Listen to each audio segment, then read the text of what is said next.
তাহলে একজন মুমিন, একজন মুসলিম, তার জীবনের কোনো ক্ষয় আছে, লয় আছে, ধ্বংস আছে, ক্ষতি আছে? কোনো কিচ্ছু নাই। অতএব আমাদেরকে সিদ্ধান্ত নিতে হবে। আল্লামা ইকবাল বলেছিলেন, সারে দুনিয়া হো মুখালিফ, কুছ নেহি নুকসান হ্যায়, গম নেহি হ্যায়, ডর নেহি হ্যায়, জব খুদা রহমান হ্যায়। সারা দুনিয়া যদি আমার দুশ্মন হয়ে যায়, কুছ নেহি নুকসান হ্যায়, আমার কোনো ক্ষতি তারা করতে পারবে না। আমার দুশ্চিন্তা নাই, আমার ভয় ডর কিছুই নাই, কারণ দয়াময় আল্লাহকে আমি ভালোবাসি।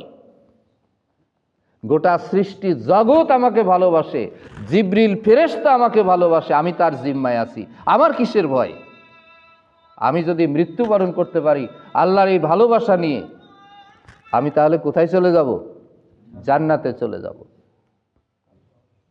আল্লাহ সুবহানাহু ওয়া তাআলা, আল্লাহকে ভালোবাসতে চাও, যদি তোমরা আল্লাহকে ভালোবাসতে চাও, নবীজিকে আল্লাহ বলছেন যে কুল, আপনি বলে দিন, ইন যদি কুনতুম তুহিব্বুনাল্লাহ, তোমরা যদি আল্লাহকে ভালোবাসতে চাও, ফাত্তাবিউনি, তাহলে আমাকে তোমরা ইত্তেবা করো। নবীজি বলছেন আমাকে ইত্তেবা করো, মানে অনুসরণ করো, আমার সুন্নাতকে অনুসরণ করো।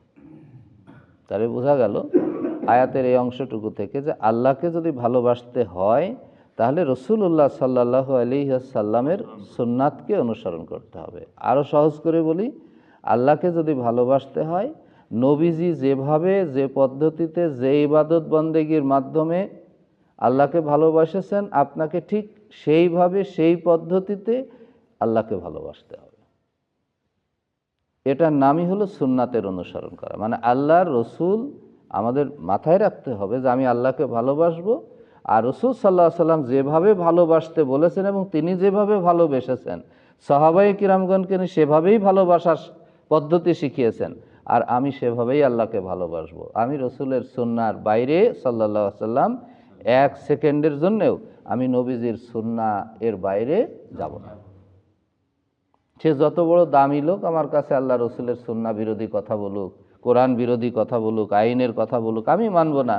কারণ আমি আমার আল্লাহকে ভালোবাসি, আমি আল্লাহ রসুলকে ভালোবাসি। ফাত্তাবিউনি, আমার ইত্তেবা করো। তাহলে কি হবে? ইহবিবকুমুল্লাহ। দেখেন রেজাল্ট সাথে সাথে, ইন যদি এটা করো, আল্লাহর ভালোবাসা চাও, আমার ইত্তেবা করো, আমাকে অনুসরণ করো, লাভ কি? ইহবিবকুমুল্লাহ। প্রথম লাভ হচ্ছে আল্লাহ তোমাদের সবাইকে ভালোবাসবেন। আল্লাহু আকবার। আল্লাহকে ভালোবাসার, আল্লাহর ভালোবাসা লাভের একেবারে ইজি ওয়ে। এখানে কিন্তু বলা হলো না যে কোটসানবুল কামিল মাদ্রাসাতে কামিল পাস করে আসতে হবে, কোনো ইউনিভার্সিটি থেকে ডিগ্রি নিয়ে আসতে হবে। আল্লাহ রসুলকে মানতে হবে, বাস, খালাস, একটাই। তো বলেন তো, আল্লাহ রসুলকে মানার জন্যে একটা সাধারণ মানুষ যদি আল্লাহ রসুলকে মানতে চায়, কোনো সমস্যা আছে? একজন রিক্সাওয়ালা, ঠেলা গাড়িওয়ালা, কৃষক, শ্রমিক, মেহনতি মানুষ, এই কোরআন কার জন্য আল্লাহ নাজিল করেছেন? হুদাল লিন্নাস, মানব জাতির জন্য আল্লাহ নাজিল করেছেন। অতএব এখানে মুসলিম, হিন্দু, খ্রিস্টান, বৌদ্ধ, যে কোনো জাতের, ধর্মের মানুষ এই কোরআনকে অনুসরণ করবে, আল্লাহ রসুলের ইত্তেবা করবে, আল্লাহ তাকে ভালোবাসবেন। ইহবিবকুমুল্লাহ।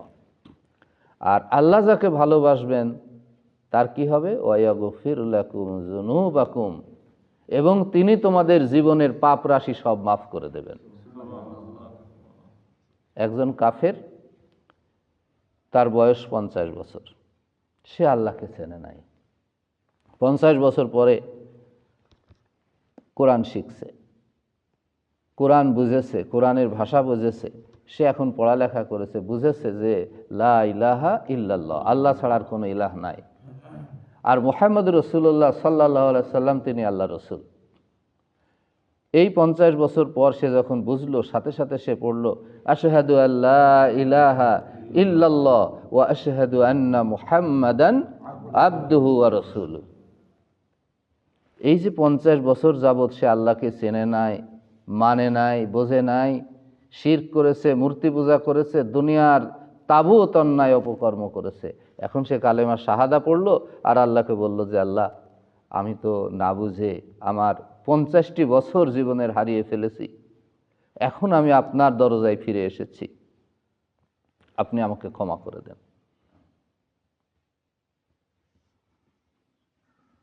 কি আল্লাহ ক্ষমা করবেন কিনা? তার 50 বছরের যাবতীয় গুনাহ আল্লাহ মাফ করে দেবেন, কারণ সে ঈমান এনেছে, সে ঈমান এনেছে, কালেমায়ে শাহাদা পড়েছে। আল্লাহ এটাই বলছেন, বান্দা যদি আল্লাহকে ভালোবাসতে চাও, নবীকে বলছেন আপনি শিখিয়ে দিন তারা যেন আপনার সুন্নার অনুসরণ করে। তাহলে আল্লাহকে ভালোবাসতে হলে নবীজির সহি সুন্নার অনুসরণ করতে হবে। তিনি আল্লাহর নবী, আল্লাহকে কিভাবে ভালোবাসতে হবে এটা আল্লাহ তাআলা জিবরাইল ফেরেশতার মাধ্যমে নবীজিকে সেই মেসেজগুলো দান করেছেন, আর সেই মেসেজই হলো মহাগ্রন্থ আল কোরআন। তাহলে আমরা আল্লাহ তোমাদেরকে ভালোবাসবেন, আর কি করবেন? ওয়ায়াগফিরু লাকুম যুনুবাকুম, জীবনের সমস্ত পাপ রাশি তিনি ক্ষমা করে দেবেন। সুবহানাল্লাহ। আল্লাহু গফুরুর রহিম, আর আল্লাহ হলেন ক্ষমাশীল এবং মহা দয়াবান।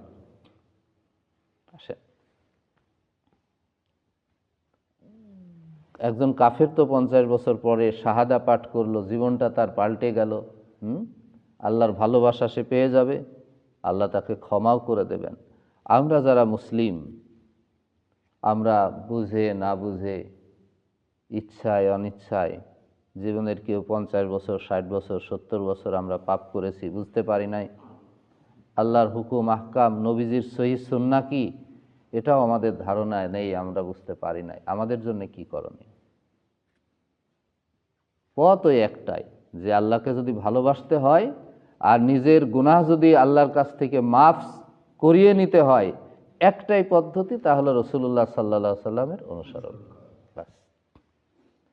এবং আল্লাহকে বলতে হবে যে আল্লাহ আমি জীবনের 50টি বসন্ত পার করে এসেছি, আমার জীবনের 70টি বসন্তকাল আপনি দিয়েছিলেন, আমার 2টি চোখ দিয়েছিলেন, 2টি হাত দিয়েছিলেন, পা দিয়েছিলেন, মেধা দিয়েছিলেন, বুদ্ধি দিয়েছিলেন, এগুলো আমি খাটায়ে, এগুলো আমি কাজে লাগিয়ে আমি বহু সম্পদের মালিক হয়েছি। আমি ভালো ব্যবসা বুঝি, আমি ভালো চাষ বুঝি, আমি ভালো চাকরি করতে বুঝি, আমি দুনিয়ার সব বুঝি, কিন্তু আল্লাহ আপনার এই মেধা, আপনার দেওয়া এই যোগ্যতা কাজে লাগিয়ে আপনাকে চেনার চেষ্টা করিনি, আপনার কোরআন বোঝার চেষ্টা করিনি, আপনার রাসূলের সুন্নাহ বোঝার চেষ্টা করিনি, আপনার আদর্শ, আপনার আইন, আপনার বিধান এই জমিনে কায়েমের জন্য আমার কোনো ভূমিকা ছিল না।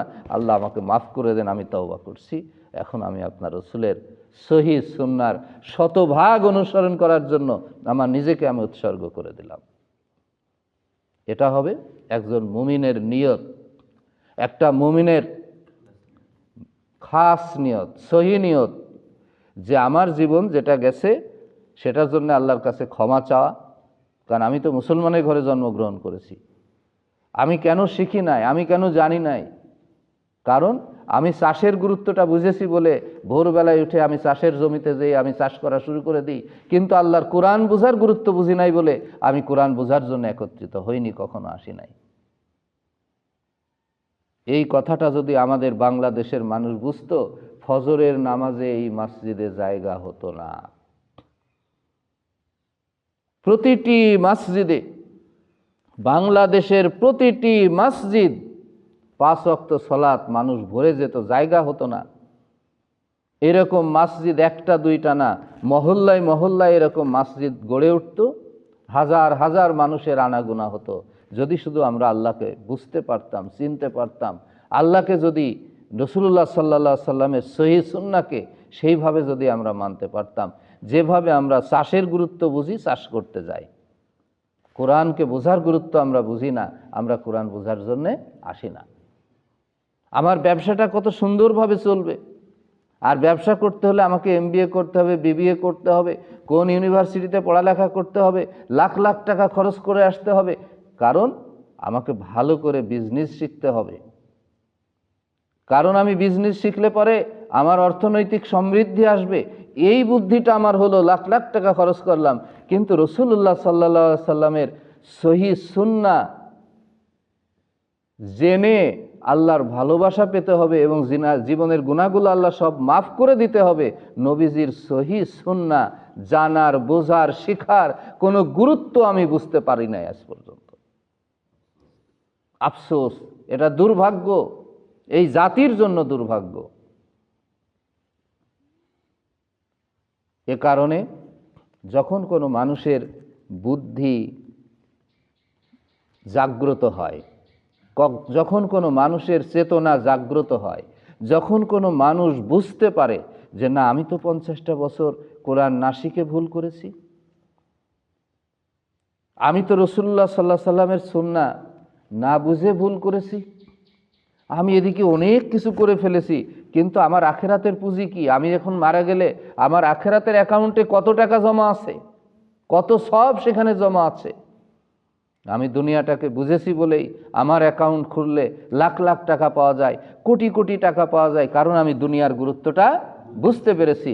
কিন্তু এই যে কোটি কোটি টাকা আপনার অ্যাকাউন্টে, বিশাল বিল্ডিং আর বালাখানা আপনার অ্যাকাউন্টে, দুনিয়ার অ্যাকাউন্টে, আপনি আজকে মারা গেলে পরে সবগুলো আপনি দুনিয়ায় ফেলায় চলে যাবেন। স্ত্রী সাথে যাবে না, কন্যা সাথে যাবে না, ছেলে মেয়ে, দুনিয়ার যাবতীয় সম্পদ কেউ যাবে না। খালি হাতে আপনার কবরে আপনাকে চলে যেতে হবে। সেখানের জন্য আপনি সেই আখিরাতের অ্যাকাউন্টে কি পাঠিয়েছেন? আমি কি পাঠিয়েছি?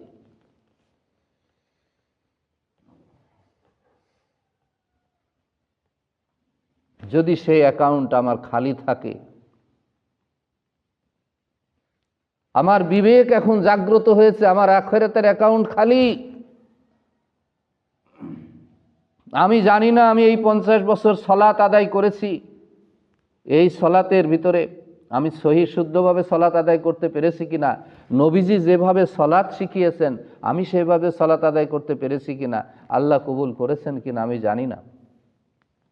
এ কারণে বিবেক যখন আমার জাগ্রত হলো, প্রত্যেকটি বিবেকবান মানুষের দায়িত্ব হলো অতীতের ভুলের জন্য আল্লাহর কাছে ক্ষমা চাওয়া, ইস্তেগফার করা।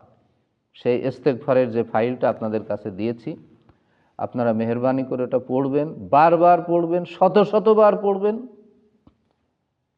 এবং নিজের হৃদয়ের আকুতি মিশিয়ে পড়বেন। আল্লাহ আমাদের হৃদয়ের বদ্ধ দুয়ার খুলে দেবেন ইনশাআল্লাহ। আমাদের তাহলে প্রথম দায়িত্ব হলো আমার জীবনের ফেলে আসা দিনগুলোর ব্যাপারে এবং প্রতিদিনের ব্যাপারে আমার কোনো কাজ যেন নবীর সুন্নাহর বাইরে না হয়ে যায়, আর যে কাজটা বাইরে হয়ে গেছে সাথে সাথে আল্লাহর কাছে ক্ষমা চাওয়া। নবীজি প্রতিদিন 70 বারেরও বেশি ক্ষমা চাইতেন, অন্য হাদিসে 100 বারেরও বেশি ক্ষমা চাইতেন, আল্লাহর কাছে ইস্তেগফার করতেন। আল্লাহ আমাদেরকে এটা যেন অনুসরণ করার তৌফিক দান করেন। দ্বিতীয়ত, যে কোরআন আমি জানি না, আমি বিবিএ শিখে আসলাম ইউনিভার্সিটিতে, যে কোরআন শেখার জন্য তো কোথাও যায়নি। আল্লাহর একান্ত দয়া, একান্ত মেহেরবানি যে আমরা কোরআনের এই মজলিসটা করতে পেরেছি, শুরু করতে পেরেছি। এখানে আমাদের উদ্দেশ্য যে আমি বক্তৃতা করব, আপনারা সবাই শুনবেন, এটা না। আমাদের উদ্দেশ্য হলো যে আমরা কোরআনের ভাষাটা এমনভাবে শিখব, আমি যে কথাগুলো বলছি আপনি নিজে কোরআন পড়ে পড়ে যেন নিজেই এগুলো বুঝতে পারেন। যেভাবে আমরা বাংলা ভাষায় কোনো একটা কবিতা পড়লে বুঝি, গল্প পড়লে বুঝি, আমরা কি কোরআন আর আরবি, কোরআন আর হাদিস পড়লে বুঝি সেরকম? তাহলে এটা আমাদের একটা ঘাটতি। এখন গুরুত্ব এটার বেশি না কোনটার বেশি বলেন? এটার বেশি। যেহেতু এর উপরে নির্ভর করবে আমি এটা পড়ে, আমি শিখে আমার আমলকে সমৃদ্ধ করব, আমার জীবনকে আমি সাজাবো, আমার আখেরাতকে আমি সাজাবো, আমার জান্নাতের ঘরটা আমি সাজাবো। আল্লাহর কাছে বলবো, মাবুদ এতদিন পারি নাই, আমি চেষ্টা করছি, আপনি ক্ষমা করে দেন, আমাকে কবুল করে নেন। আপনি কঠিন সিদ্ধান্ত নেন, আল্লাহ আপনার জন্য রাস্তা সহজ করে দেবেন। ওয়ামান জাহাদা ফিনা লানাহদিয়ান্নাহুম সুবুলানা। আল্লাহ বলছেন, যে কঠোর পরিশ্রম করবে আমার পথে, মুজাহাদা করার জন্য কঠিন পরিশ্রম করবে, এই মাগফিরাতের পথে, এই জান্নাতের পথে। আল্লাহ বলছেন আমি তার একটা দুইটা নয়, তার রাস্তা, অসংখ্য রাস্তা আমি বের করে দেব, তার পথগুলোকে আমি সহজ করে দেব। তাহলে আমাদের দায়িত্ব কি? বোঝার জন্য কষ্ট করতে হবে, চেষ্টা করতে হবে, চেষ্টা করতে হবে। আমার মন চাইলো যে আমার বাগানে আমি একটা ভালো আম খাবো, হিমসাগর আম খাবো। আপনি বললেন, নিয়ত করলেন, আর সাথে সাথে কি হিমসাগর পেয়ে যাবেন? আপনাকে সেই হিমসাগরের চারা লাগাতে হবে, এটাকে পরিচর্যা করতে হবে, তাকে সময় মতো পানি দিতে হবে, প্রয়োজনীয় সার দিতে হবে, গাছটা বড় হবে, তারপরে ফুল ধরবে, তারপরে আম ধরবে। এটা দীর্ঘসূত্রী, এটা একটা সিস্টেম, এটা একটা পদ্ধতি, এটা আমরা বুঝি। কিন্তু আল্লাহর জান্নাত পাওয়ার জন্য, আল্লাহর কোরআনের এই ভাষা শেখার জন্য আমি যদি মনে করি আমি 3 দিনে সব শিখে ফেলবো, এর একটা প্রক্রিয়া আছে, এর একটা পদ্ধতি আছে, এর একটা সিস্টেম আছে। আপনাকে ধীরে ধীরে ধীরে ধীরে আস্তে আস্তে নিজেকে ওই ছোট গাছের মতো আগে বেড়ে উঠতে হবে।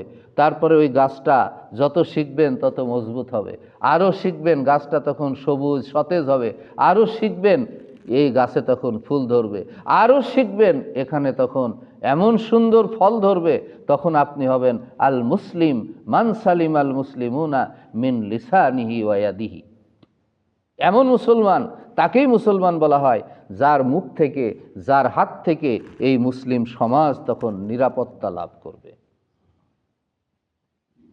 আর মুসলিম না থাকার কারণে, মুসলমানদের চারিত্রিক নৈতিক ত্রুটি আর দুর্বলতার কারণে মুসলমানদের কাছে কোনো কিছুই নিরাপদ হচ্ছে না। কারণ আজকে ঘুষ তো মুসলমানের ছেলেরাই খায়, নাকি ওই মুশরিকরা এসে বাংলাদেশে ঘুষ খাচ্ছে? কারা ঘুষ খায়? মুসলমানের সন্তানেরা তো ঘুষ খাচ্ছে। কেমন হলো তাহলে? আবার কেমন মুসলমান যে আপনি আপনার আরেকজন ভাইয়ের ঘুষ নিচ্ছেন তার কাছ থেকে অন্যায়ভাবে? সুদ কারা খাচ্ছে আর কারা দিচ্ছে বুঝতে হবে না?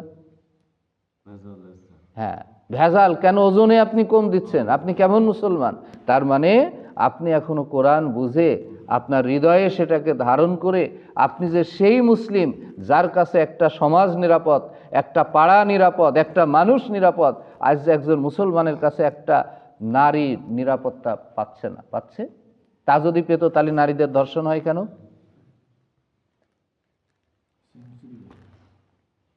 হ্যাঁ, আবার সেঞ্চুরি করতেছে এসব কাজে। আস্তাগফিরুল্লাহল আযীম। এ কারণে আমাদের কাজ হলো এই কোরআনকে শেখার জন্য, কোরআনকে জানার জন্য আমাদেরকে স্টেপ বাই স্টেপ আমাদেরকে চেষ্টা করতে হবে। আল্লাহ যেন আমাদেরকে তৌফিক দেন। ওয়াগফির লাকুম যুনুবাকুম, আল্লাহ তোমাদের ক্ষমা করে দেবেন। আল্লাহু গফুরুর রহিম, আল্লাহ ক্ষমাশীল। দেখেন, এ ব্যাপারে আরেকটা হাদিস বলি। আন আবি হুরায়রা রাদিয়াল্লাহু তাআলা আনহু, হযরত আবু হুরায়রা রাদিয়াল্লাহু তাআলা আনহু বলছেন, ইন্নাল্লাহা ইযা আহাব্বা আবদান দাআ জিবরাইল। আল্লাহ তাআলা যখন দুনিয়ার কোনো মানুষকে মোহাব্বত করেন, ভালোবাসেন, যে আল্লাহ ওই আশরাফ ভাইকে ভালোবাসবেন, কথার কথা, তখন দাআ জিবরাইল, আল্লাহ জিবরাইল ফেরেশতাকে ডাকেন, ডেকে বলেন, জিবরাইল শোনো, ইন্নী উহিব্বু ফুলানান, আমি ওই যে আশরাফ, চিনছো? ওই আশরাফ, আমি তাকে ভালোবাসি। ফা আহিব্বু, ও জিবরাইল তুমি তাকে ভালোবাসো। সুবহানাল্লাহ, সুবহানাল্লাহ। ফা আহাব্বাহু জিবরিলু, তখন জিবরিল আলাইহিস সালাম তাকে ভালোবাসেন। বলেন তো এই সৌভাগ্য, সেই সৌভাগ্যবান ব্যক্তি যদি আমি হই, আপনি হই, কেমন লাগে?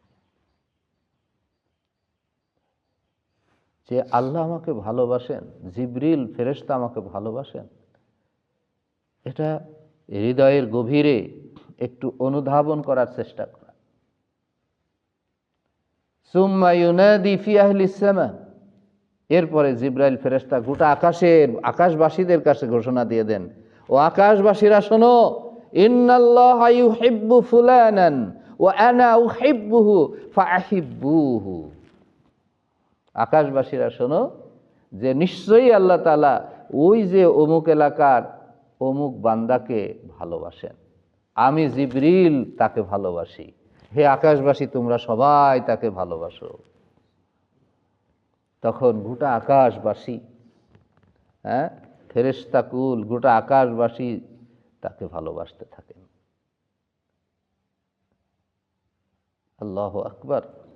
তাহলে আল্লাহর ভালোবাসাটা পাওয়া মানে আল্লাহর ভালোবাসা পেলাম, গুনাহ মাফ হয়ে গেল, জিবরাইল ফেরেশতা ভালোবাসবেন, গোটা আকাশবাসী ভালোবাসবেন। আর কি হবে? এরপরে আকাশ থেকে আল্লাহ তাআলা এই বান্দার জন্যে রহমত নাজিল করবেন, সাকিনা মানসিক প্রশান্তি নাজিল করবেন, তার নিরাপত্তার ব্যবস্থা আল্লাহ করবেন, তার জন্য সব কিছু আল্লাহ তাআলা আয়োজন করবেন। সুবহানাল্লাহ।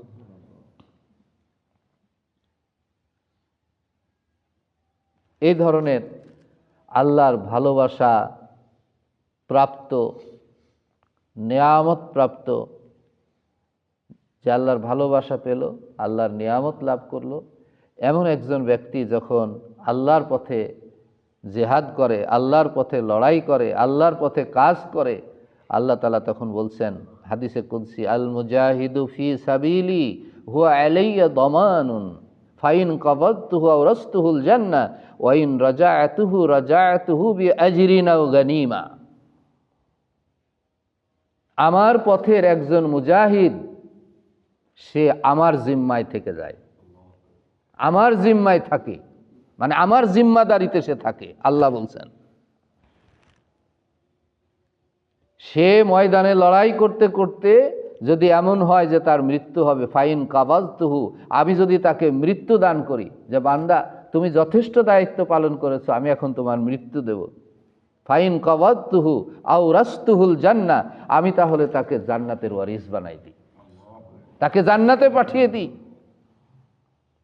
ওয়াইন রাজাআতুহু বিআজরিন আও গানিমা, আর যদি ওই ময়দান থেকে তাকে ফিরিয়ে দিই বাড়িতে, যে তুমি তোমার যাও, আরো কিছুদিন কাজ করো, তোমার স্ত্রী সন্তান তোমার প্রতিবেশী এই সমাজে আরো কাজ করো, আমি যদি তাকে কাজ করার জন্য আরো বাঁচিয়ে রাখি, তাহলে কি করি? তাকে আমি প্রচুর সওয়াব, গনিমত, নিয়ামত, এটা আমার পক্ষ থেকে আমার ওই বান্দাকে আমি দান করি। তাহলে একজন মুমিন, একজন মুসলিম, তার জীবনের কোনো ক্ষয় আছে, লয় আছে, ধ্বংস আছে, ক্ষতি আছে? কোনো কিছু নাই। অতএব আমাদেরকে সিদ্ধান্ত নিতে হবে। আল্লামা ইকবাল বলেছিলেন, সারে দুনিয়া হো মুখালিফ, কুছ নেহি নুকসান হ্যায়, গম নেহি হ্যায়, ডর নেহি হ্যায়, জব খুদা রহমান হ্যায়। সারা দুনিয়া যদি আমার দুশ্মন হয়ে যায়, কুছ নেহি নুকসান হ্যায়, আমার কোনো ক্ষতি তারা করতে পারবে না। আমার দুশ্চিন্তা নাই, আমার ভয় ডর কিছুই নাই, কারণ দয়াময় আল্লাহকে আমি ভালোবাসি। গোটা সৃষ্টি জগৎ আমাকে ভালোবাসে, জিবরিল ফেরেশতা আমাকে ভালোবাসে, আমি তার জিম্মায় আছি, আমার কিসের ভয়? আমি যদি মৃত্যুবরণ করতে পারি আল্লাহর এই ভালোবাসা নিয়ে, আমি তাহলে কোথায় চলে যাব? জান্নাতে চলে যাব। আল্লাহ সুবহানাহু ওয়া তাআলা তার ভালোবাসা, তার মুহাব্বত আমাদেরকে দান করুন। আমরা বুঝি না আল্লাহর মুহাব্বত ছাড়া অন্য কোনো রাজনীতি বুঝি না। আমরা একটা জিনিস বুঝি, তা হলো আল্লাহর মুহাব্বত। আমরা একটা জিনিস বুঝি, তা হলো রাসূলুল্লাহ সাল্লাল্লাহু আলাইহি সাল্লামের সুন্নাহর অনুসরণ।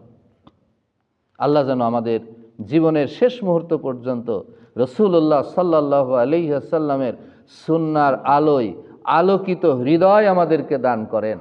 আমাদের পরিবারগুলোকে যেন আমরা এভাবে আলোকিত করতে পারি, সমাজের মানুষগুলোকে যেন আমরা এভাবে আলোকিত করতে পারি। আমিন। সুবহানাকাল্লাহুম্মা ওয়া বিহামদিক, আশহাদু আল্লা ইলাহা ইল্লা আনতা, আস্তাগফিরুকা ওয়া আতুবু ইলাইক। আসসালামু আলাইকুম ওয়া রাহমাতুল্লাহি